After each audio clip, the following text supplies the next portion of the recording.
आज की इस ऐतिहासिक चर्चा में आपका स्वागत है। चलिए बिना किसी देरी के सीधे समय में पीछे चलते हैं, ईसा पूर्व 6ठी शताब्दी के भारत में। आज हम जिस वैदिक शिक्षा ढांचे का विश्लेषण करने वाले हैं, यकीन मानिए वो कोई आज की तरह की सामान्य स्कूलिंग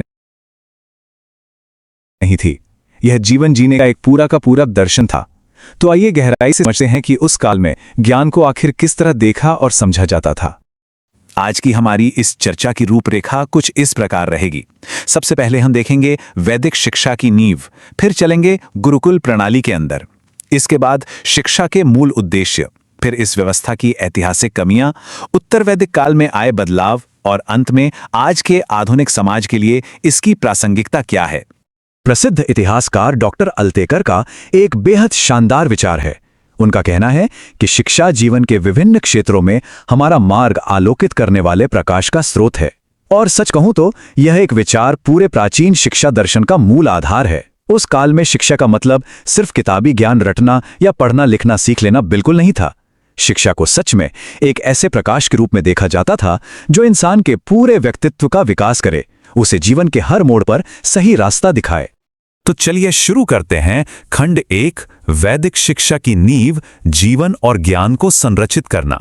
जैसा कि आप शायद जानते ही होंगे, पूरी वैदिक शिक्षा प्रणाली मुख्य रूप से दुनिया के सबसे प्राचीन माने जाने वाले इन 4 ग्रंथों पर टिकी थी: ऋग्वेद, यजुर्वेद, अथर्ववेद और सामवेद।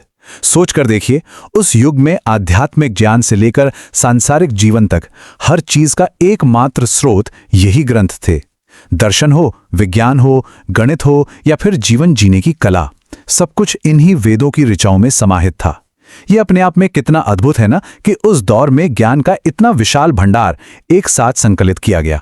प्राचीन काल में हमारे पूर्वजों ने इंसान की उम्र को 100 साल मानकर उसे 4 आश्रमों में बांटा था। इसमें सबसे दिलचस्प बात यह है कि जीवन का पहला 1/4 हिस्सा, यानी जन्म से लेकर 25 साल तक की उम्र, पूरी तरह से ब्रह्मचर्य आश्रम कहलाता था। जरा कल्पना कीजिए, जीवन के पहले 25 साल बिना किसी व्याकुलता के बस ज्ञान प्राप्ति के लिए समर्पित। आज के समय में जहां स्मार्टफोन कुछ ही मिनटों में हमारा ध्यान भटका देते हैं, वहां लगातार 25 साल तक ऐसा अटूट फोकस बनाए रखना सच में विस्मयकारी है। अब आते हैं खंड 2 पर, गुरुकुल प्रणाली के अंदर एक छात्र की दिनचर्या। तो आखिर इस शिक्षा की शुरुआत होती कैसे थी? किसी भी छात्र की शैक्षिक यात्रा शुरू होती थी उपनयन संस्कार या मौंजी बंधन से। ये वो महत्वपूर्ण मोड़ था जब 8 से 12 साल की उम्र के बीच एक बच्चा औपचारिक रूप से इस प्रणाली में प्रवेश करता था। और सबसे बड़ी बात, इस संस्कार के बाद सुख सुविधाओं और परिवार का आराम छोड़कर छात्र को हमेशा के लिए अपने गुरु के आश्रम में रहने जाना पड़ता था। घर से दूर एक बिल्कुल नई दुनिया की शुरुआत। अब जरा आश्रम में एक छात्र के दिनचर्या के बारे में सोचिए। ये बहुत कठिन लेकिन पूरी तरह से चरित्र निर्माण करने वाली होती थी। पढ़ाई केवल वेदों के मंत्र पढ़ने तक सीमित नहीं थी। सुबह जल्दी उठकर आश्रम की सफाई करना, गुरु के लिए पानी लाना, हवन के लिए लकड़ियां इकट्ठा करना और फिर दोपहर में जाकर गांव वालों से भिक्षा मांगना, ये सब विनम्रता सिखाने और इंसान के अहंकार को पूरी तरह खत्म करने के लिए डिजाइन किया गया था। ये कठोर शारीरिक श्रम और गहन अकादमिक अध्ययन का एक ऐसा बेहतरीन बैलेंस था जो किताबी ज्ञान को सीधे व्यवहारिक जीवन से जोड़ता था। इस गुरुकुल प्रणाली की कुछ बातें आज के दृष्टिकोण से भी आपको हैरान कर देंगी। सबसे बड़ी बात देखिए, शिक्षा पूरी तरह से निःशुल्क थी। किसी से 1 पैसा भी फीस नहीं ली जाती थी। साथ ही शिक्षा पर राज्य या किसी राजा का कोई नियंत्रण नहीं था। गुरु अपने नियम बनाने के लिए पूरी तरह स्वतंत्र थे। और सिर्फ वेद ही नहीं पढ़ाए जाते थे, बल्कि सैन्य शिक्षा, खेती और चिकित्सा जैसे विशिष्ट व्यावसायिक प्रशिक्षण के लिए भी अलग अलग स्कूल मौजूद थे। इन सब में सबसे खूबसूरत पहलू था गुरु और शिष्य के बीच का वो गहरा संबंध जो बिल्कुल एक पिता और पुत्र के समान पवित्र माना जाता था। आगे बढ़ते हैं खंड 3 की ओर, शिक्षा के मुख्य उद्देश्य, केवल साक्षरता से कहीं आगे। आखिर इस पूरी कठोर व्यवस्था का अंतिम लक्ष्य क्या था? ज्ञान रटने के बजाय चरित्र निर्माण को शिक्षा में सबसे ऊंचा स्थान दिया गया था।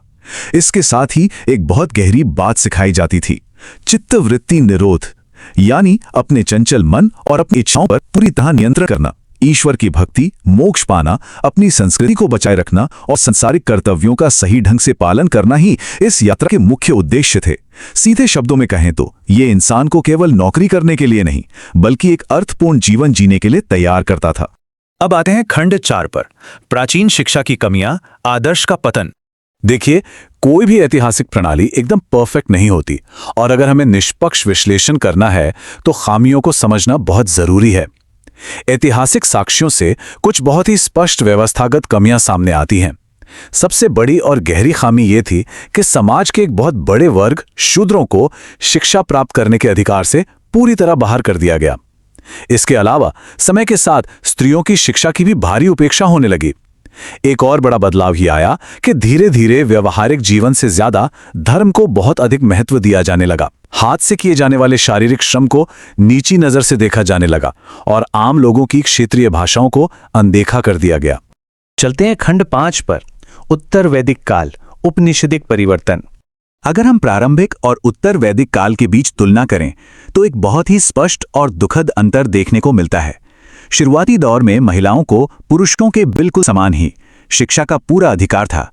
कई पढ़ी लिखी और विदुषी महिलाओं के नाम शुरुआती ग्रंथों में मिलते हैं, लेकिन उत्तर वैदिक काल आते आते ये प्रणाली अपने ही समावेशी मूल्यों से पूरी तरह भटक गई।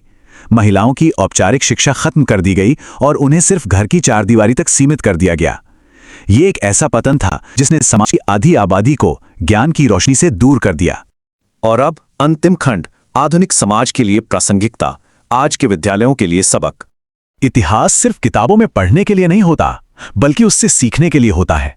अगर हम प्राचीन आदर्शों और आज की वास्तविकता की तुलना करें तो तस्वीर एकदम साफ नजर आती है। आज हमारे पास शानदार तकनीक है, लेकिन शिक्षा का पूरी तरह से व्यवसायीकरण हो चुका है। विद्यालयों में भारी राजनीतिक हस्तक्षेप रहता है।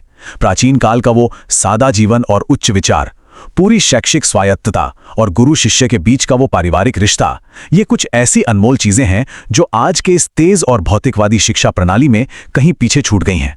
तो जाते जाते मैं आपके लिए एक बड़ा विचारणीय प्रश्न छोड़ना चाहूंगा। क्या हम आज की इस तकनीक संचालित शिक्षा में उन प्राचीन आध्यात्मिक मूल्यों जैसे कि मानसिक अनुशासन, सादा जीवन और शैक्षिक स्वतंत्रता को वापस ला सकते हैं? अतीत के उस अनुशासन और भविष्य के शानदार नवाचारों का रखेगा? सोचेगा जरूर। इस विश्लेषण में हमारे साथ जुड़ने के लिए आपका बहुत बहुत धन्यवाद।